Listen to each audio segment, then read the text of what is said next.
Hey guys, Adrian here for the Digital Dojos, and today we're going to be taking a look and review of Call of Duty Modern Warfare 3, abbreviated MW3. This is the direct sequel to 2009's Call of Duty Modern Warfare 2. This is developed by Infinity Ward, Sledgehammer Games, and in cooperation with Raven Software. So as you guys know, this is one of the most popular first-person shooters out there. We're going to take a look at it. We're going to take a look at the campaign, so single player, the online multiplayer, functionalities, upgrades, is it really different? Is it worth the purchase? And of course, we'll be talking about the pros and the cons and the extras like Spec Ops. So stay tuned for the review, and don't forget to check out our website at digitaldojos.com. Get switched on! We gotta move now! Hey guys, we're going to start off by looking at the single player campaign here for Modern Warfare 3. Now, spoilers a little bit if you never played Modern Warfare 2, this picks off directly from Modern Warfare 2, where Captain Price, Sophie Tavish, and Nikolai recently just took out the rogue General Shepard. They're kind of on the run in the war. You're still chasing your main enemy, which in Modern Warfare 2 was Makarov. Basically, you're still after him, he's still on the run, he's still at large, and the war has been brought to the United States. You start off in New York City, where you're under heavy attack, and you'll kind of move throughout the campaign. You go to different places like Africa, Germany, so it really is a diverse set of setting. And you also play different characters just like in any other Call of Duty campaign. You change perspectives from new characters like Sergeant Derek Frost, and other ones like Sandman, and you get a whole new team. And you also play basic characters like Price, and you get new characters introduced like the former Spetsnaz member Yuri, which introduces in the game. And the great thing about the campaign, everything kind of comes full circle. You play old characters, you play new characters, and they all tie in together towards the end. I don't want to spoil anything, but you go back to Modern Warfare 2, COD 4, and everything kind of comes into full circle. Respectively, though, the campaign isn't too long. I would say probably 5 to 6 hours if you're skilled enough to beat everything. It didn't take me long at all. I beat this on the first day. It was only on regular, but definitely something you could probably beat on veteran or anything like that if you're skilled enough in a day or less than a day. So campaign gameplay-wise, it isn't too long, and it isn't too, it's kind of rushed, but it does do a great job of giving you multiple missions, multiple objectives, multiple ways to play the game, because whether you're playing vehicles, underwater missions, stealth mission, it packs it all into a great campaign. Despite it being short, I still think it's worth it if you like playing single player. If one of those people who doesn't really play online, gets the game for COD, if you're a COD fan in general, definitely worth playing the campaign and giving it a try on whatever difficulty. And there's always those extras you can do, like achievements and all of that. But like I said, you're basically trying to take out Makarov during this whole thing, and you play different scenarios and different. You're going after different people, and it's definitely worth playing the campaign. It's still visually stunning and packed with a lot of missions and all that. So do check out the campaign, and of course after that you can always play Spec Ops and other separate missions. So with that, let's go a little bit into the multiplayer. Alright, now let's talk a little bit about multiplayer. Now, I do want to give a special shout out to my good friend Joshua, or V493, who recorded all this because he got this footage from me. I don't have any to record on this right now. The big anticipated multiplayer, what everybody really gets the game for, other than the campaign, to kind of go and test your skills online after you beat the campaign. It is a really, a lot of people say it's not really changed much from Modern Warfare 2. You're going to have that Modern Warfare 2 feeling, but to be honest, coming from Black Ops, I really do enjoy multiplayer style of Modern Warfare 2, Modern Warfare 3. It's a little bit more fast-paced than on Black Ops, in my opinion, yeah. Now, you really will see much change in terms of, they have a lot of different new game types, like Team Defender, and Kill Confirmed and stuff like that. So you'll see these new game types. Well, they do have respective, old ones like Search and Destroy and all that. Obviously, your original Team Deathmatch. But the multiplayer kill streak reward system has been completely revamped. Kill streaks are now known as point streaks, and are no longer the only kills. Aren't the only way you can increase your point streak now. They've broken it up into new stuff like point streak rewards are what they call strike packages, which are organized into things like assault, support, and specialist. Where the assault strike package works the same as reward system in MW2 and Black Ops, like Predator drone and all of that. And helicopters, while support packages offer support style rewards, obviously like UAVs, SAM turrets. And they do not reset when a player dies. It kind of accumulates over the whole match. So I mean, there's like stuff like that that help out. And overall, I think Modern Warfare 3 is more of a balanced online gameplay. I mean, it's from stuff just like NoobTube, stuff that was really nerfed that you didn't, stuff that you take from Modern Warfare 2 that you really didn't like the NoobTubing and all of that, really been nerfed. I mean, you can still die from them, but stuff like that isn't as, I guess annoying, and you can still, they brought back some of the great stuff like quickscoping that a lot of people wanted to see from Black Ops, stuff like that, and you actually can play a lot of those favorable matches like they had in Black Ops, like One in the Chamber. If you go into private matches with friends, they still have those options. So I believe that the whole ranking system and unlock system has been, which doesn't use currency anymore, so if you're familiar with Black Ops, it's a whole different system, and they have primary weapon level ups along with player weapon ups and a number of proficiency perks like kick or focus. Kick reduces your recoil, and focus helps you stay focused under the line of fire. All contribute to your weapon, so your weapon can be leveled up along with the player. I think the whole system is more balanced and just you get a lot of new stuff to upgrade and stuff like that. Now on the cons of the side, I think that you don't get as much customization as you got in Black Ops, when you can have gun customization from camo, not only camo but emblems and designs and tags, clan tags and all that in your gun.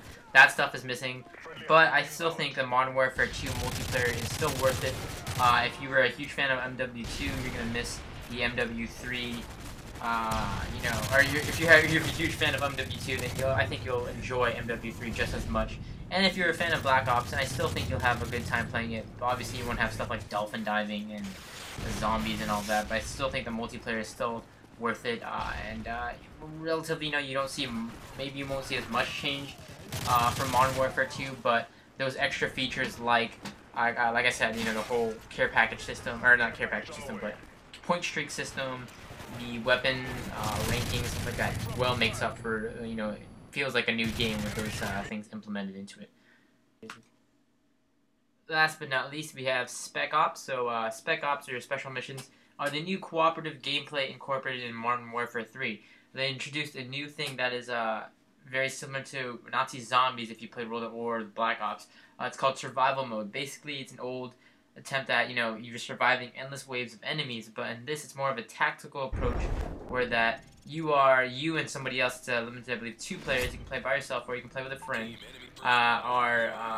It's available on all 16 new maps of the game where you survive endless waves of enemies, not zombies, but regular hostile incoming enemies, as you can see here, and you get weapon, it's based off of a currency. You get cash, upgrade weapons, you can get perks, you can call in airstrikes, stuff like that. So as you progress through the waves, you're allowed to get more upgrades for your, like I said, that can help you along with tactical approaches and stuff like that. And unlike zombies, they're not, fixed spawn. They're spawned tactically depending on where you are currently located when the wave begins. So you have a little short intermission between waves to ready up for the next oncoming attack. And like I said, you get bonuses for stuff like kill streaks. And you can buy extra perks, armor, body armor, refill ammo, and all of that. And it's really open to the whole map because you and your friend can run around wherever one of you can be on the other side of the map, the other one can be on a totally other opposite end, or you guys can stick together, camp in a building, whatever you want to do.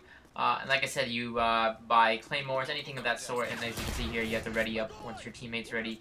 And as you go through, you unlock certain achievements and stuff like that for leveling up new weapons and all of that. Along with that, you have your basic Spec Ops that you had in Modern Warfare 2. You have certain missions that will be, rather stuff from the campaign or stuff for opposite end of the campaign. So for example, in the campaign, there's a mission where you have to protect the president, and in Spec Ops, there's a mission where you're actually the one abducting the president. So, they're time-based, and you get stars for them depending on which difficulty you play them on.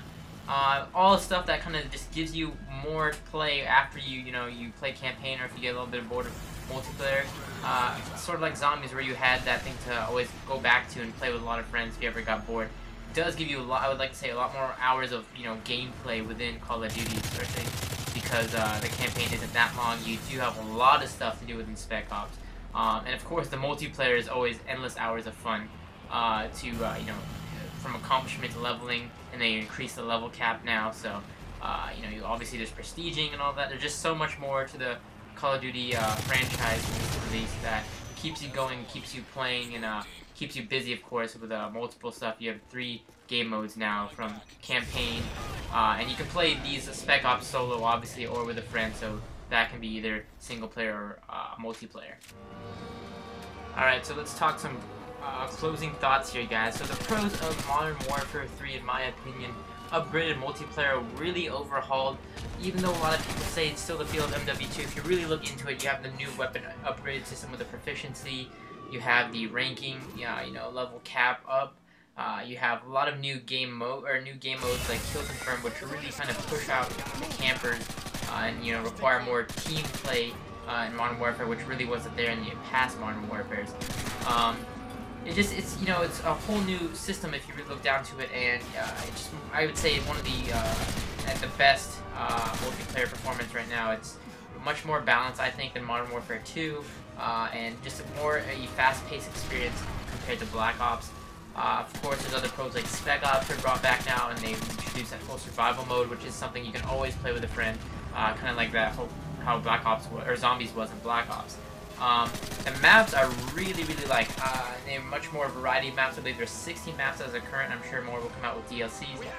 They're much more widespread. A lot of places to hide and stuff, but not really. There's camping spots and all that, but you really have a lot of variety of places to go, from maps that go into underground subways and stuff like that. It just really is a great, atmosphere to play in. And of course, if you guys haven't seen it, they also released a new thing called Call of Duty Elite, something you got a free membership if you got the Collectors or Hardened Edition, which allows you for more detailed stats. You can install it, add-on you install to your Modern Warfare, more detailed stats that you get of, your last gameplays. A lot of tactical stuff showing you where you got your main kills, showing you how much more you need to level and stuff like that. And it's if you're into, online tournaments and stuff like that, or, clan gameplay, very user-friendly for that type of thing. So if you're more of those pro gamers and stuff like that, you probably want to take a look at Call of Duty Elite, just because it's more of a tactical approach to how the game is played.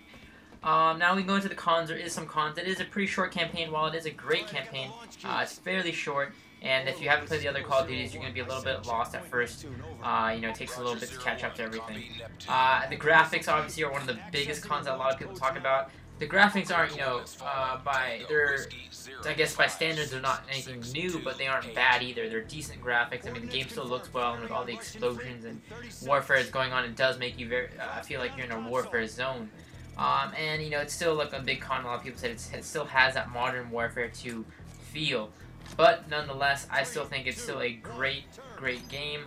I would say, finally, the final verdict: buy it. It's worth it, even if I think if you were looking for if you played the other Call of Duties, I'd say get it anyway. When it comes down to it, guys, your friends, I know my friends and the majority of the people out there are going to be playing Call of Duty. It's still a bestseller.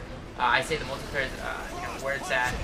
It's the best and most balanced it's ever been, in my opinion.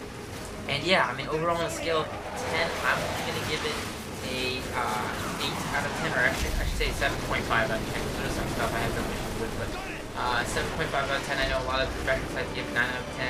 I'm going to say 7.5.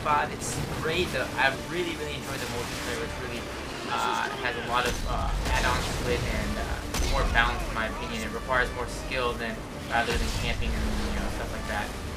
So do check it out, guys.